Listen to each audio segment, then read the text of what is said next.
This podcast is intended for mature audiences. Listener discretion is advised.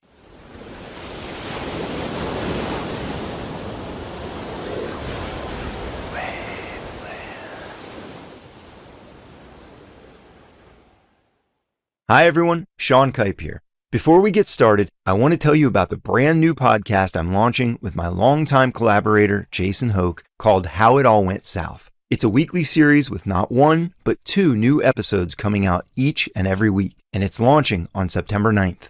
You can follow the show right now on your favorite podcast platform, and as a first for me, the show will also be on YouTube, and we will, of course, be on all social media platforms. Just search How It All Went South, or follow the link in the description of this episode to find us on your favorite podcast app, YouTube, or on Instagram, TikTok, and Facebook. That's How It All Went South. See you on September 9th.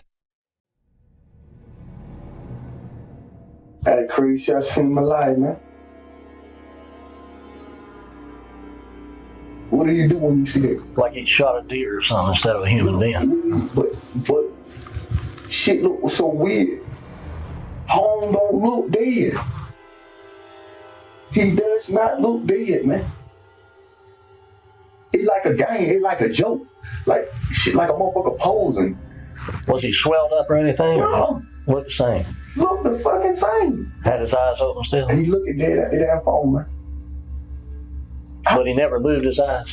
Never moved. He was dead. He had to be. I ain't gonna lie, bro. If I threw up, I ain't never seen no shit like that. The location where New York allegedly squatted down and had Dylan take a picture of him next to Justin's lifeless body is where Dylan eventually led police to search. Walton County Sheriff Joe Chapman took Dylan out there himself so he could point out the location, and then had Leon brought out as well in hopes that he could verify the information Dylan was giving. We were out in Jones's Woods, in the middle of nowhere on a little old bridge over a creek. And I put those two together just like you are right now. I put them face to face. Dylan looked at the guy, he said, "Man, give it up, they know." I told him everything. And he just sat there and looked. Not a word, didn't say a word. I've never seen it that thick. As we know, the search was not successful. But hearing this now, after everything else I've learned, it gives me a newfound frustration over this case, as I can only imagine investigators have felt for years, feeling so close to solving the case, but still coming up empty-handed every single time.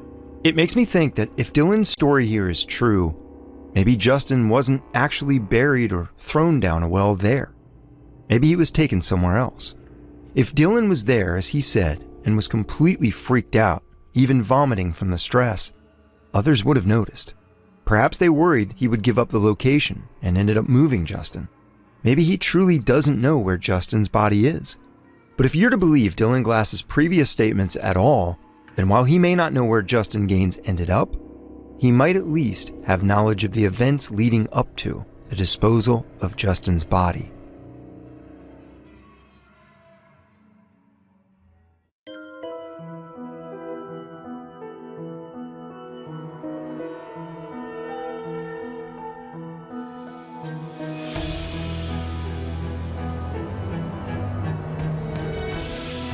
From Waveland, I'm Sean Kipe, and this is Drowning Creek.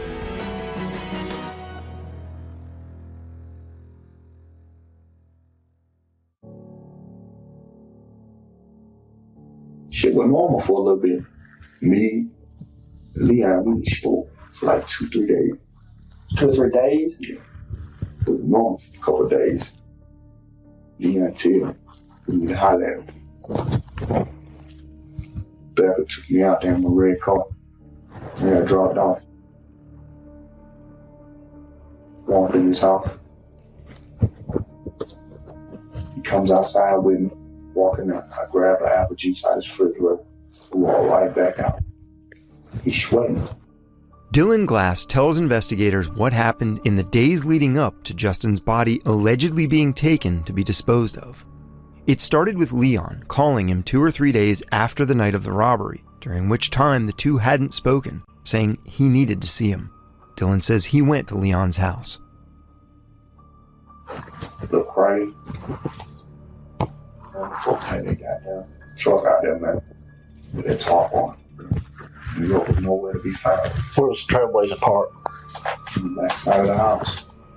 And that's when, like, I think Leon realized he got himself in some bullshit he won't have nothing to do with. Like, I don't really think I didn't even know the boy was dead to then, you feel what I'm saying? Leon didn't want nothing to do with that shit, man.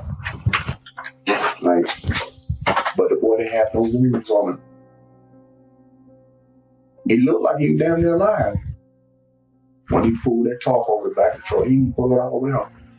He just opened the back door. That's all very true. According to Dylan, Leon showed him Justin's body in the back of his Trailblazer, covered with a tarp and lying half on the back seat and half on the floorboards.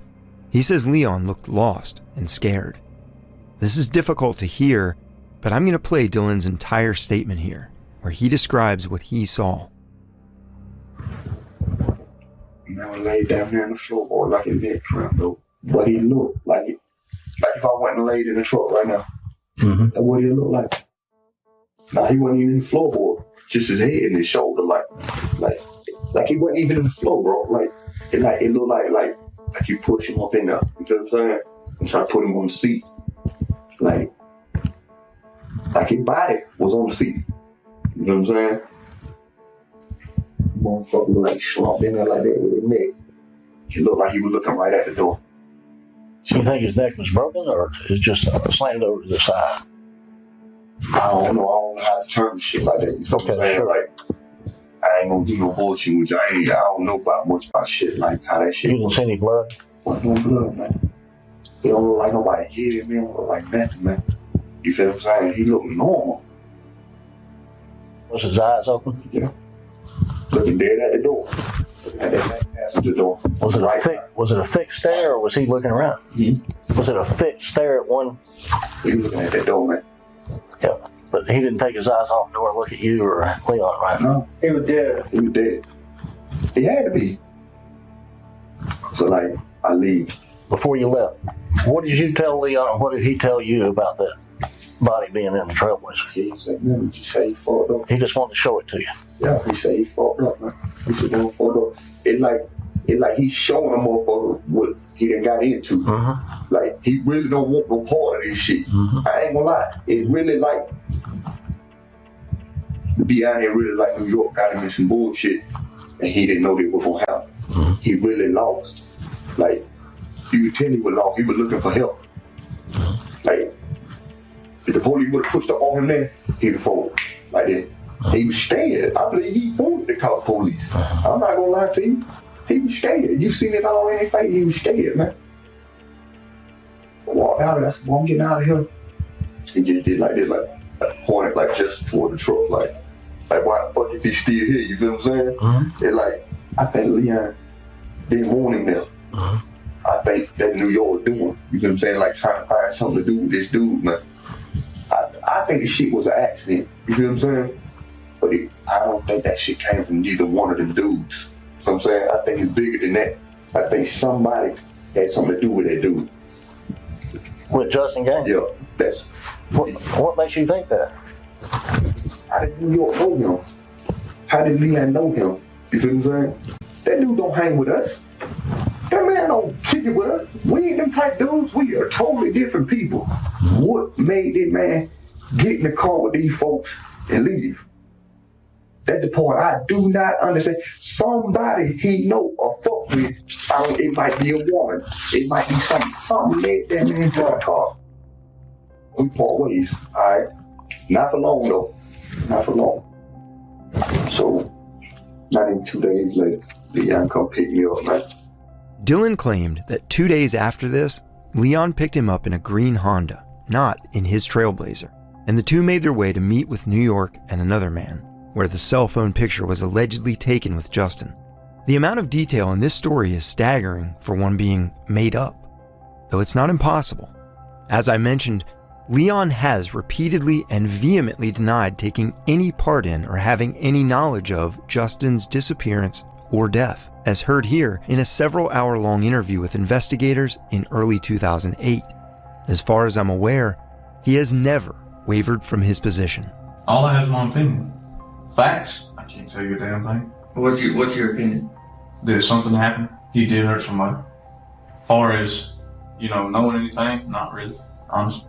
Leon insists that Dylan had told him he shot someone. All right, well, the only thing that I ever really told you is that Dylan told me he shot somebody. Mm-hmm. Mouth to mouth, he told me. But let me ask you this. An honest man to man, what if I ain't fucking lying? What am I supposed to do right now? If I'm not fucking lying and I don't know nothing else, what do I do? I don't want to have to sit here and have to answer a bunch of questions when I didn't have nothing to fucking do with it. I don't want to have to deal with the police. I don't want to have to do this. I want y'all to realize that I don't know shit, man. Let me tell you something, okay? Well, if you're still stuck in a situation that no matter what he tells anybody, they still don't believe he's lying, what does he do then? I still say the same thing because it's the fucking truth. It's what I know.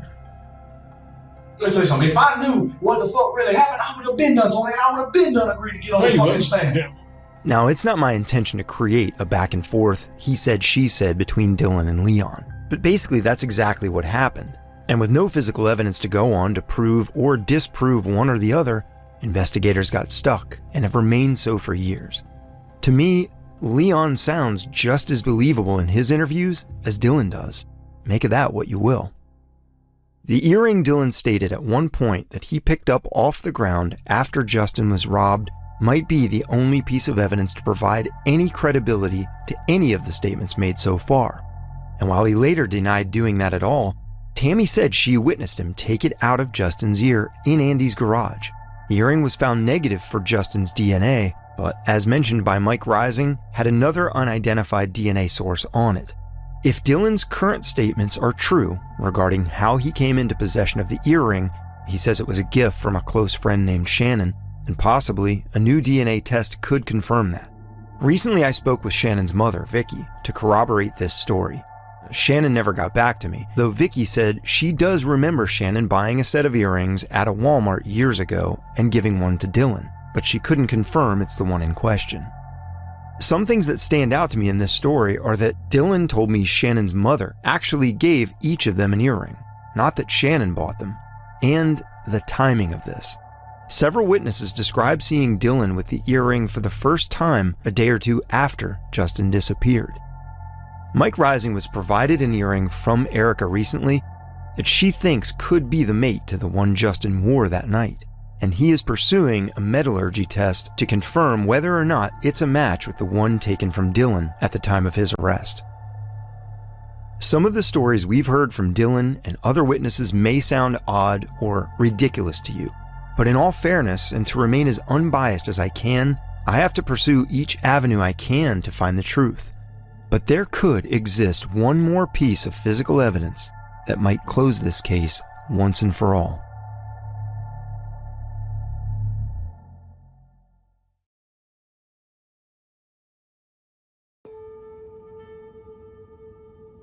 In 2008, Dylan's friend Shane voluntarily went to the Monroe Police Department to report information he had heard from Tammy Ballou shortly before.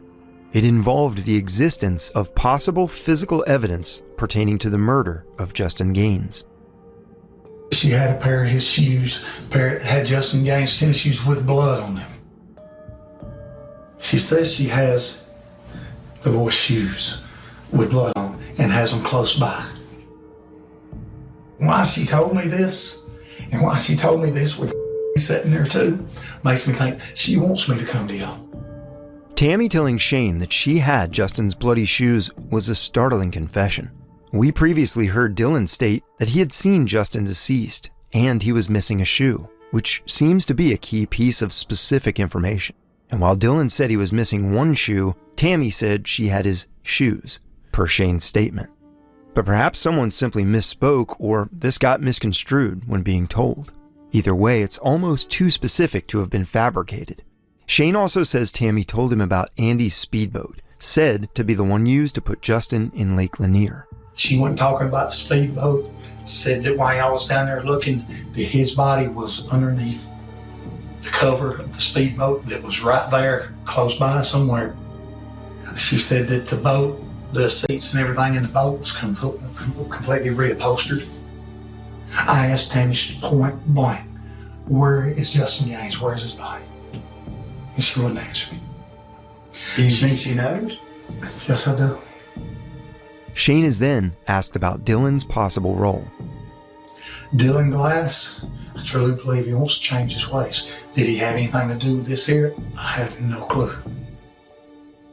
My first question to him was straight up. Did you or did you not tell this girl, this 15-year-old girl that put it on MySpace, that you had something to do with Justin Gaines' disappearance? He looked me right in the eyes and told me no. I said, so you don't know nothing about this boy, period? He said, no. He said, I don't even know him at all. But it seems even Shane has had his doubts about Dylan. I don't think it's just a coincidence that he's telling people this and then it ends up being coming out of the same house, in the house he's living in. I think there may be more to it, to be honest with you. Shane was visibly upset in the videotaped interview, in particular when discussing the things Tammy said to him the week before. Why she put all this on me, I don't know. Maybe she's told me this because she wanted me to come to y'all and tell y'all this. You know, when I told you guys what I told you is the truth, and anything I can do to help y'all figure this out, this boy's parents deserve it. I got kids 17 and 18 myself. They deserve to know what happened to their son, regardless of what it was. They deserve to know what happened to their son. After Shane's interview, a woman he had been dating for only a week or so also gave a statement. She was with him when Tammy said what she said. Now, she's not a person of interest. I've disguised her voice to protect her identity, and I'll call her Amy. Seen Tammy. I met Tammy, Dylan's mom, for the first time. Okay. On a houseboat out there. And I never talked to her, never seen her before in my life. And she just started talking off the wall stuff. And I'd heard the story about Justin and that Dylan was being accused of having something to do with it. Well, she just starts talking, and she was like, she said that they had somehow Justin had gotten back to Andy's house, evidently the night he come up missing. And she said that the police had been looking for him, and they looked everywhere, and she said, I don't understand why they didn't look under, there was a tarp, and evidently up under this tarp was a speedboat. And she kept saying, you know, why didn't they look under there? They looked everywhere except for this tarp on the speedboat. She said, I don't understand why they wouldn't look. And it was right beside them, I guess. Acting like maybe Justin might have been in that speedboat up under a tarp or something. I don't know, it was weird. Again, we hear about the boat of Andy's, which was docked next to his houseboat. She also says Tammy once again made the comment that Justin had, quote, come back to Andy's house the night he disappeared. And somehow Justin got back to Andy's house in Snellville is what I got out of it. But she did say that Justin come back to Andy's house that night. Amy also says Tammy discussed Andy Picken's van. And then she kept saying something about a van, that every time the van come into the yard, they were reupholstering it, cleaning it, and they had put hardwood floors in it. I don't know if she was trying to say that maybe he was in the van or what. Hearing this information was obviously alarming to Amy, as she was new to this entire circle of people. I really don't know anything. All I know is what I heard. I don't even really know these people. This is all new to me. I just walked into a bunch of shit, okay?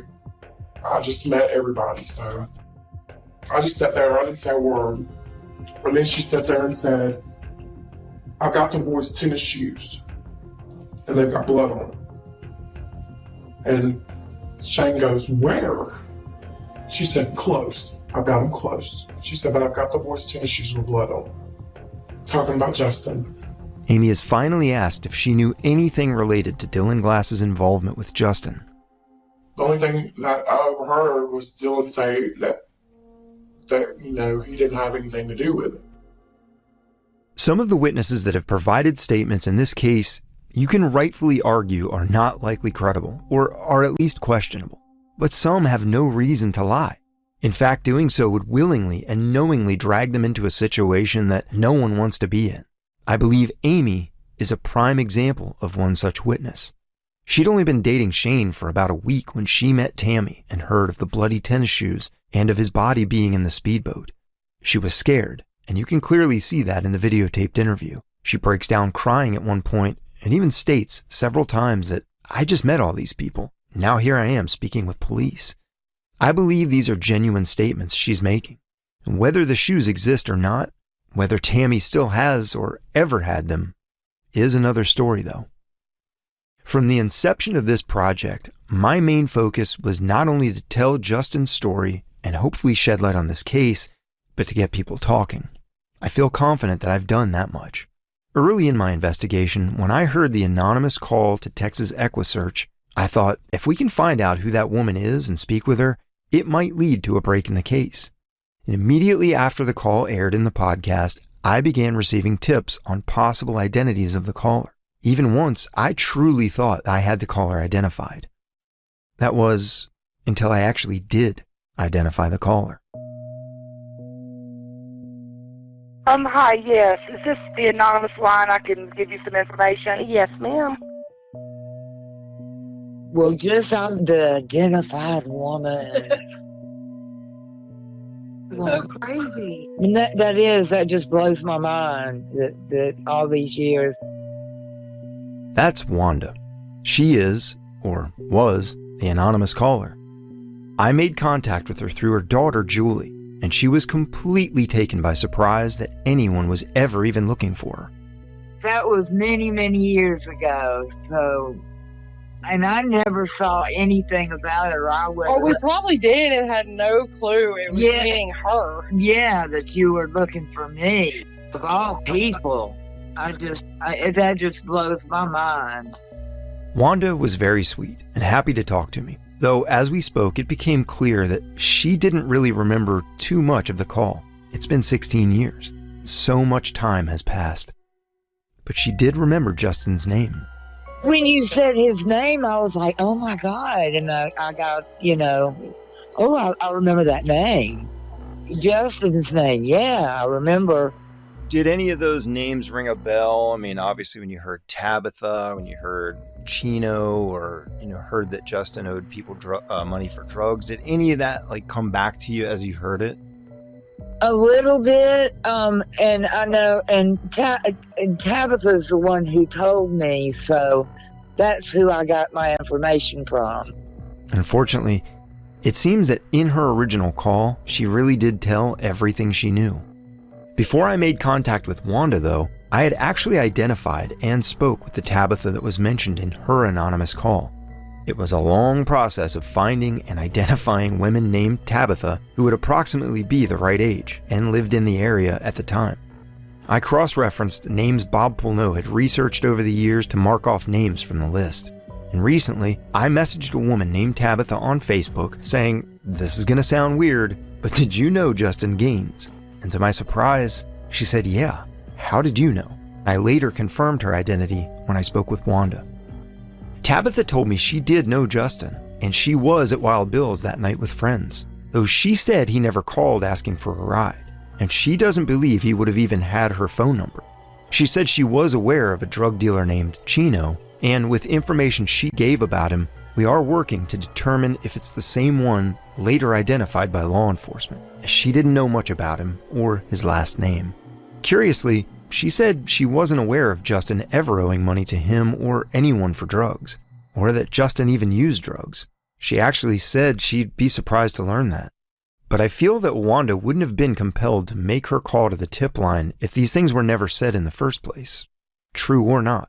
I don't know really what she knows. Facts, yeah. Yeah, if it's the truth, but That's what we were told. that's what she told me. That's all I knew is she knew him. While this lead so far hasn't been groundbreaking as we'd hoped, it's showed me something. That together, we do have the ability to move this case forward, to learn new information, to identify leads that were thought to have been lost to the past 16 plus years. One other thing this podcast has done has urged people who knew Justin well to come forward and speak with me to clarify a few mysteries surrounding this case. People like Amanda, who along with Chris, dropped Justin off at Wild Bill's that night. Hey, it's Amanda. Amanda reached out to me in an attempt to clear up some of the questions about the time she and Chris spent with Justin after picking him up from his parents' house. I can't recall really what we did afterward. I know it wasn't uncommon for us to just drive around. Yeah, I don't know what we did. I know there's like this big issue with the Quick Trip gas station. I don't remember going to a Quick Trip. I remember, telling the investigators that we didn't go. I'm kind of confused with all of that, honestly.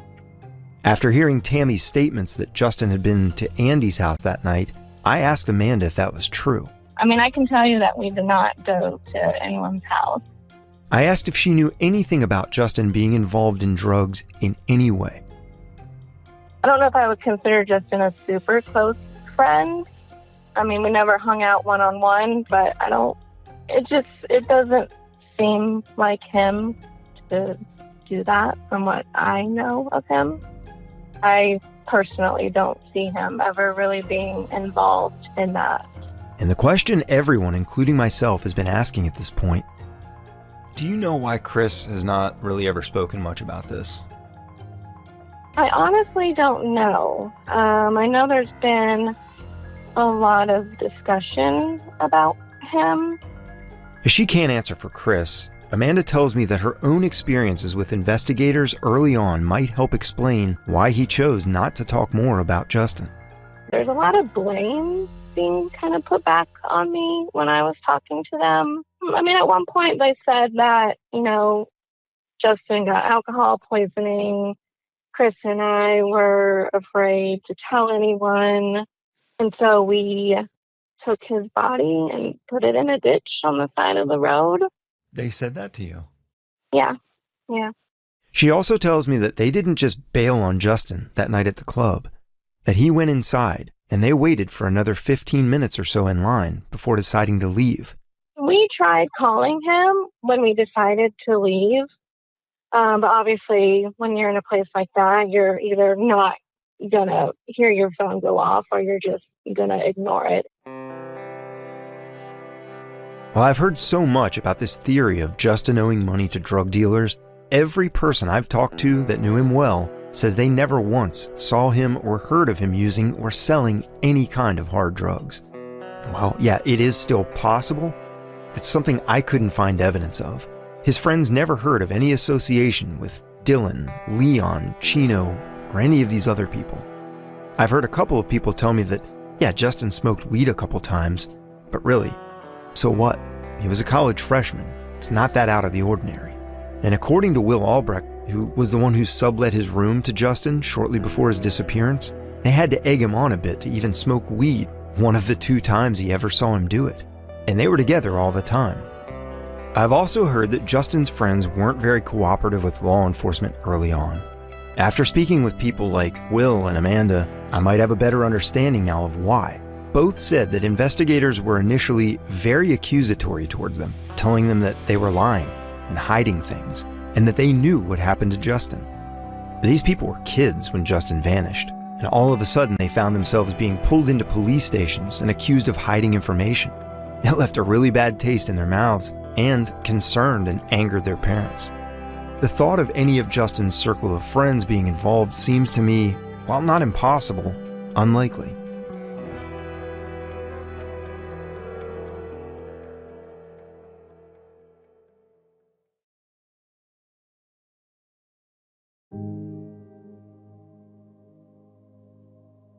Erica Wilson recently asked me if I knew what this case was going to entail or how difficult and frustrating it would be when I first reached out to her. And I can honestly say, no, I had no idea. I'm continually surprised by how deep this story goes, how many different directions I've been taken in, each with its own seemingly credible leads. So where do we go from here? I spoke with Mike Rising to get his thoughts on this exact question. Mike Rising, the same man who was not at all thrilled that I was being brought into this case. At first. I'm a good Marine. Yes, sir. Whatever. And, but it's work. I mean, you've been able to, you're a hell of an investigator. I'll give you that. And you come up with a lot of stuff, and I come up with stuff. I'm glad it happened in the long run, because it did develop a lot of leads. Mike says that while we've gotten tons of new information, confirmations, and leads, there is still one major issue with this case. Georgia is just not a state that generally will prosecute a no-body homicide. It has been done several times, to my knowledge, in the state of Georgia, but it's considered pretty rare. So that's been a problem relative to potential prosecution. So again, where do we go from here? I decided several weeks ago to touch base and set up meetings with the FBI, probably out of Athens, and then the U.S. Attorney's Office in Macon, and run this case by them for the potential of a possible federal RICO prosecution, where we can charge individuals with some of the federal predicate acts would be kidnapping, drugs, drug trafficking, and conspiracy to commit murder. And I don't know that we necessarily have to have the victim located to do that.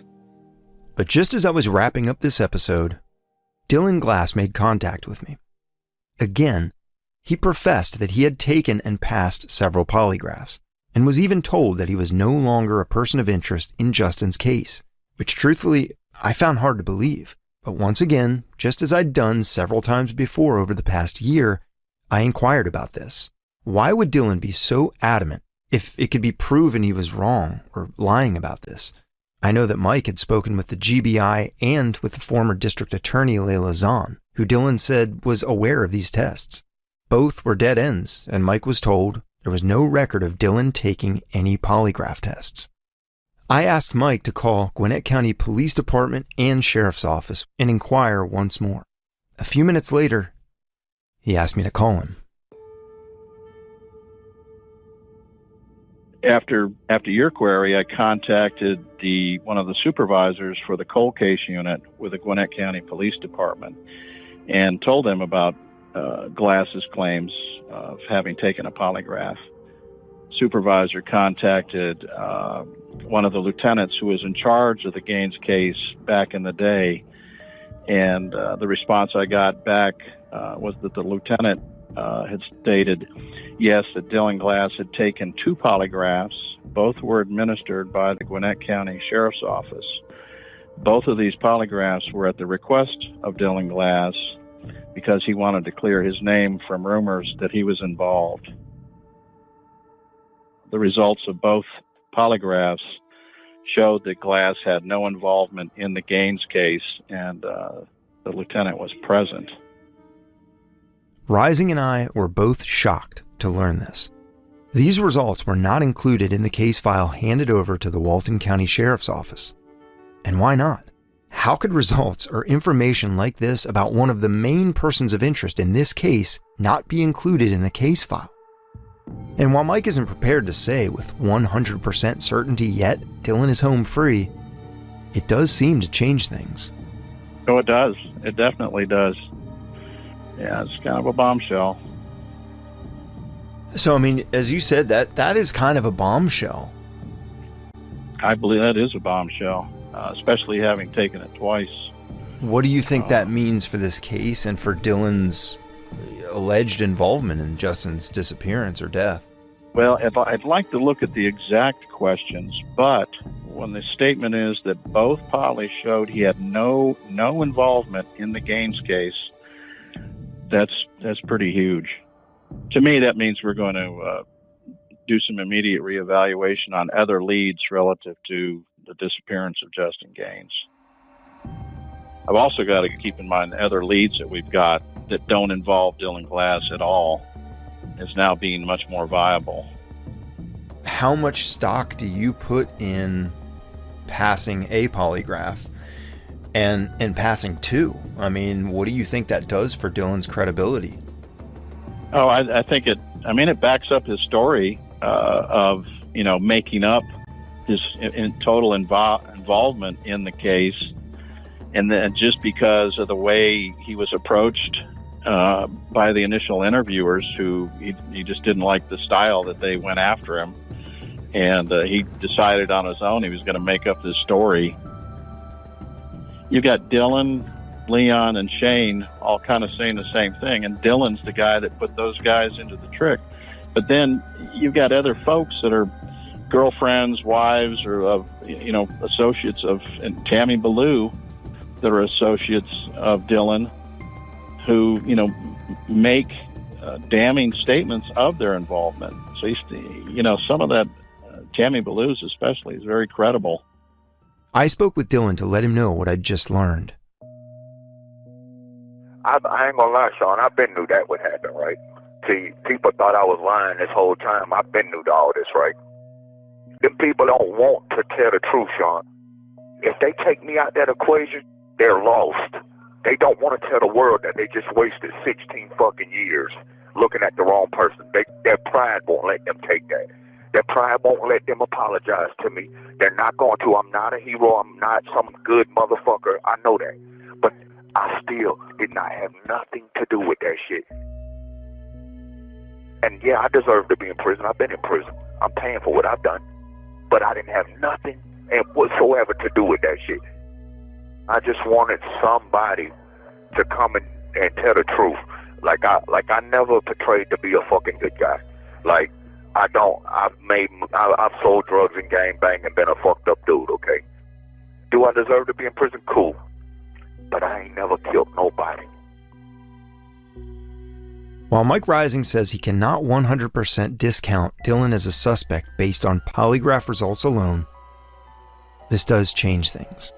He is requesting metallurgical testing on the earring of Dylan's and will be pursuing DNA testing on those as well to further verify his statements. But when it comes to physical evidence, Dylan makes a point. Sean, all they ever had to do was go to that house and search that house. None of that boy's DNA was there. That boy was never there. And if they found them fucking videos that was in that house, Sean, the only thing they would have seen me do that night was smoke ice, steal tools, and play pool.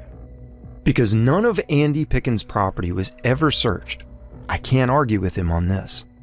The videos he referred to are the security camera footage from inside and outside of Andy Pickens' home. It's a drug dealer thing. And while you likely have the same questions I have now, how could so many statements have been made reinforcing Dylan's story? How could statements have been made by Dylan before Justin was even reported missing? And how could Tammy's story have lined up so well with parts of Dylan's? And why would she say those things if they weren't true? I mean, this is her kid. I asked Dylan that, and he told me that when Tammy was put in a hotel room the night before she was to give that official statement, the two spoke on the phone and came up with the confession, thinking it would help him out in some way. But one thing Dylan has not accounted for here is that Tammy gave that same statement to Carl Sims before checking into the hotel, when he sat with her and Justin Glass in her home. And the dates on the file that I have for Shane's interview was from 2008, well before Dylan or Tammy gave their confessions. So now you've heard it all. What do you think?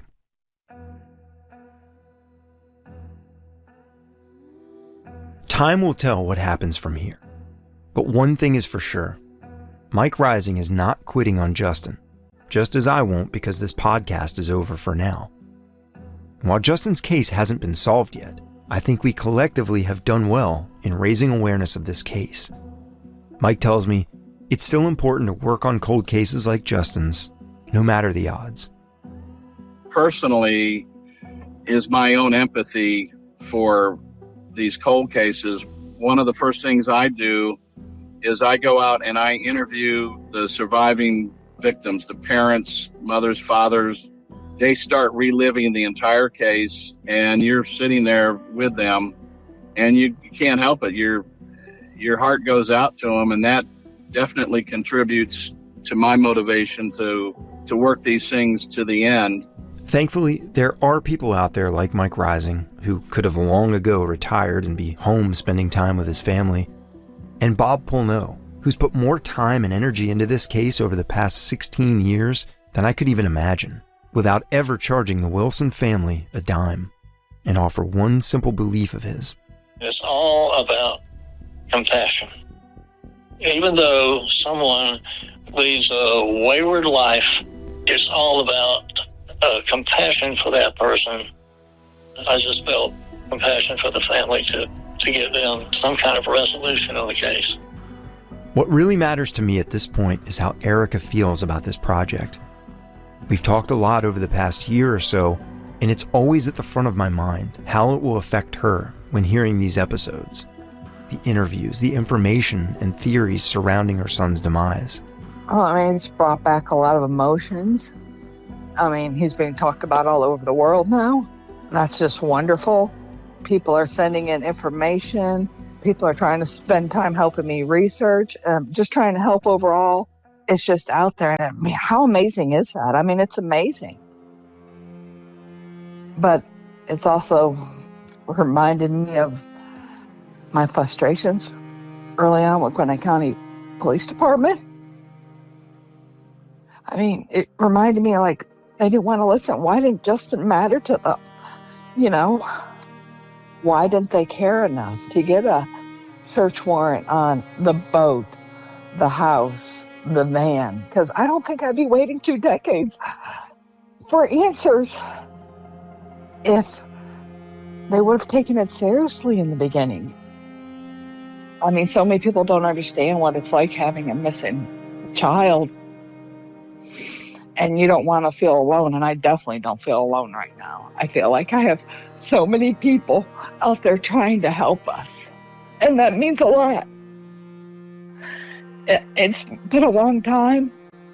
You start to feel lonely, like you're in it alone, and people are forgetting about your child every year that goes by because it's not out there. You don't know what's going on, and you don't know if anyone's even looking for them. It's just a wonderful thing that this has happened, and I do thank you for that. Trust me when I tell you that if you've never looked into a mother's eyes when she speaks of her murdered child, consider yourself lucky. When you spend a year or more of your life looking into every minute detail of someone else's, you can't help but feel you've gotten to know them a little bit, almost like someone you met years ago and vaguely remember. Justin's family and friends remember his big personality, his pale blue eyes and his big smile, the way he loved to laugh and joke around. They remember the way he transformed from a pudgy kid with no self-confidence into a good-looking young man full of charisma, even if it could be a bit much at times. It was all part of who Justin was. I can tell you this much. He was loved. He is missed dearly by many. Justin Gaines wasn't perfect. But who is? We've all made mistakes growing up, done things we wish we could go back and change. But of all the things I've ever heard about Justin Gaines, things that Justin would probably look back on later in life and think, God, what a numbskull I was then. I'm glad I got through that phase of life and learned from those mistakes. But he never had that chance, because someone with a complete disregard for human life, for his life, took that from him. And who knows what he'd be doing now. He might have kids of his own that he's trying to protect and teach them not to make the same immature mistakes he made as a young man. But of all the things I've heard that he's done, that he might have done, or that he was, none of that warrants his death. None of that warrants his murder. He did not deserve to be thrown in a lake, or put in a box, or a well, or under a driveway, or burned, or any of the other horrible things I've heard that may have happened to him. We all deserve more than that. Justin deserved more, because he was someone's nephew, brother, friend. He was still someone's son. He was Erica's son, and she's never gotten over losing him. I don't think she ever will. But I've learned something about Erica Wilson through the past year or so. She is unwavering and unrelenting in her commitment and dedication to finding her son, whatever that means. But if there's one thing, hopefully, she can find solace in, it's seeing how many people care and are invested in finding him now, in bringing him home to her, so that she can say goodbye to him the way that she needs to let go and to move forward. But don't let me leave you feeling that all hope is lost. Mountains of information and a steady flow of leads have come in since this podcast began airing, with several that have been deemed extremely valuable, and more than one main person of interest has recently been re-interviewed by investigators, and several other persons of interest will be interviewed. We've identified several additional possible locations of Justin's body. Informants have provided specific and credible information, but I cannot yet reveal the details around what they've told authorities, as I've been asked by police to not share this information publicly. As you heard from Mike Rising, police are looking at their options for specific next steps forward. Between the potential involvement by the FBI and U.S. Attorney's Office, potential charges, and these new leads and interviews as a result of this podcast, there's a lot more to come. As I can share more publicly, I will. This is not over. While we can't wrap up this series in a perfect 10-episode bow as we'd all like, that doesn't mean we failed. I can tell you this, matter-of-factly. People are talking, and others are nervous. And I think, honestly, more so than ever before, this case is solvable. It's only a matter of time.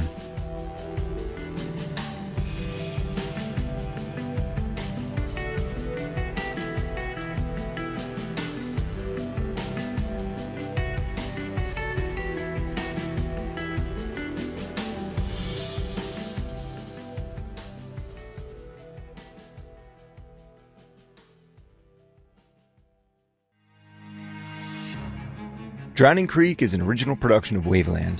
I wrote and created the series and the original score. Executive producer is Jason Hoke. Associate producer is Leo Culp. Sound engineering by Shane Freeman. Special thanks to Erica Wilson and her family. If you have any leads on this case, please contact me at info@seankipe.com. And if you love the series, please leave a review and tell your friends. Follow Waveland on Instagram at Waveland Media for more on this series and upcoming new shows. And you can also find me on social media at Sean Kipe Official or at seankipe.com. As always, thanks for listening.